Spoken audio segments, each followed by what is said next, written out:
mbokk yi salaamaaleykum noo ngi fii ci Mbane di village boo xam ne digganteem ak Richard Toll toll ci 20 kilomètres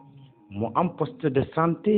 bokk ci poste de santé yi gën a mag ci biir commune de Mbane juróom benn dëkk di fa référé li nga xamee ni moom moo di seen ay malade tey jii nag ñu amal fa benn consultation du cancer du col de l'utérus ginnaaw plaidoyer boo xamee ni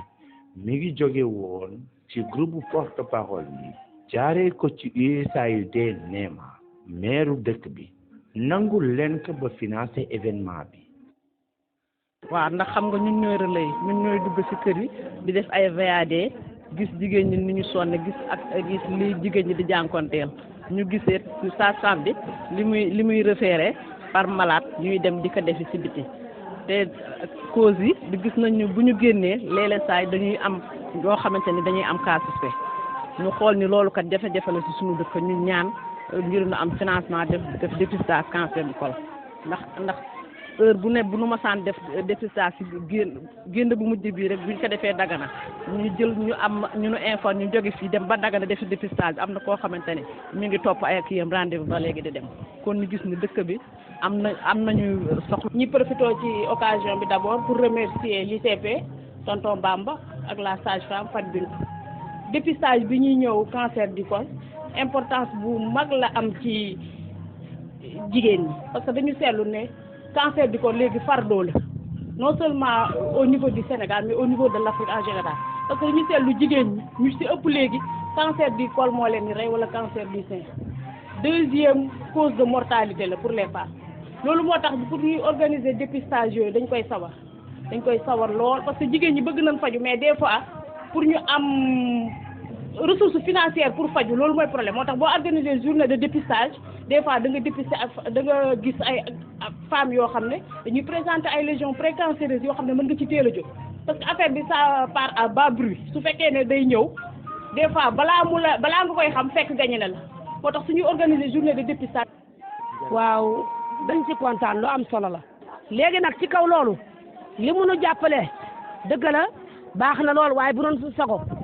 mu yokk tuuti ndax ñun éco bi tey dafa suñu jafe-jafe la ndax suñu gannaaw dafa yaatu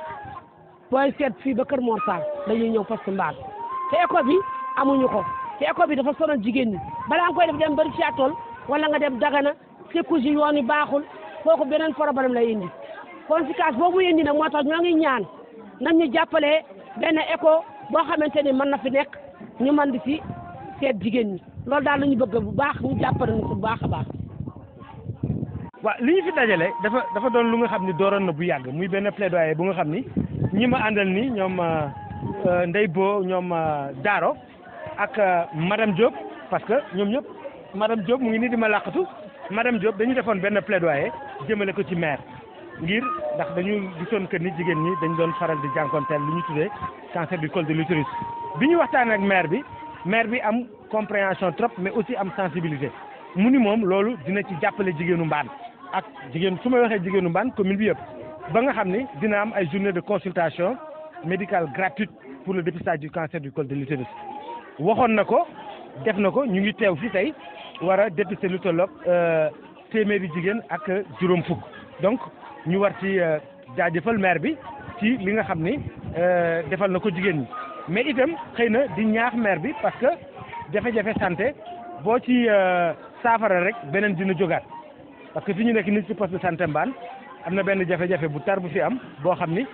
dinañ ko dëgtal maire bi mooy li mu ñàkk appareil échographique ñàkk ko jigéen ñi bu ñu waree def écho dañuy dem ba Richard Toll ak ci rang-rang bi ak risque yi mu am ñu ni bokk dañuy ñaan maire bi heure bu jàppandee Mbane mun a am appareil échographique am beneen jafe-jafe moom moo doon xëy na bureau sage-femme bi fii ci biir Mbane commencé nañ ko xëy na lu ko yeggal ñetteeli problème bi mooy Mbane am gardien defe naa ni boobu gisoon nañ ci waxtaan ak commune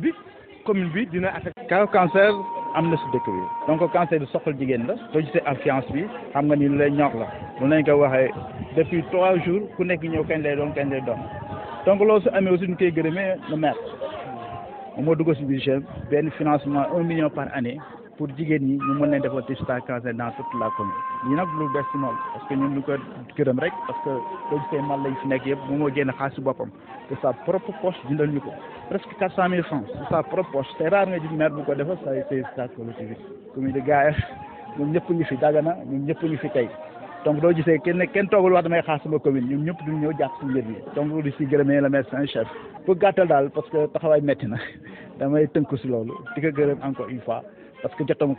xat na trop mais bu ñu ko waxee dafa bàyyi lépp pour teew waaw c'était pas évident merci beaucoup parce que gis nañu jigéen ñi fu nekk lu ñu jógee ba waaw mbokk yi maa ngi leen nuyu di leen sant di leen gërëm vraiment maa ngi sant docteur Bamba Diop ndax vraiment liggéey na liggéey bi nga xam ne liggéey bu rëy si biir Mbaar ndax depuis bi mu ñëwee fii ba léegi nun ñoo ko mën a seedeel toujours xamal nañ sax luñ xamul woon ndax lii ba ngeen gisee mu dem ba mu tollu fii gannaaw yàlla ak moom moo ko dox nit gën a jàpp sax si lu mu xam si li tax nga jàpp rek ki ko xam mu wax la nga doy ko mu doy la nga jàpp si de loolu moo ñu dal ni ma ko gisee fii sax bi ñu koy waxee sax ay tudd ay dépistage yooyu yëpp kaw ma si dara tey li may gis nii xam naa ne lépp même li ñu li defoon xam naa ne néew na si lool di incha allah daañu ko yokk te dégg naa réclamation yi ñu def bi tey de incha allah ba wax naa Bamba nañu ma defal débit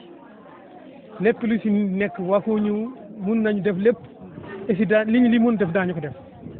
incha allah bu ñu yàlla defee ñu tasewaat fii déwén wala ñu tasewaat fii dara mun na am yàlla may ñu gën a yokk li nga xam ne def ñu ko wax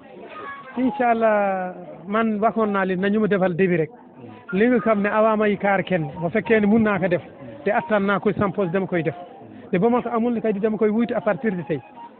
yaa ngi dégg nañu ma ko defal ñu bind ko ma xam ba fekkee ne sama poos may na ma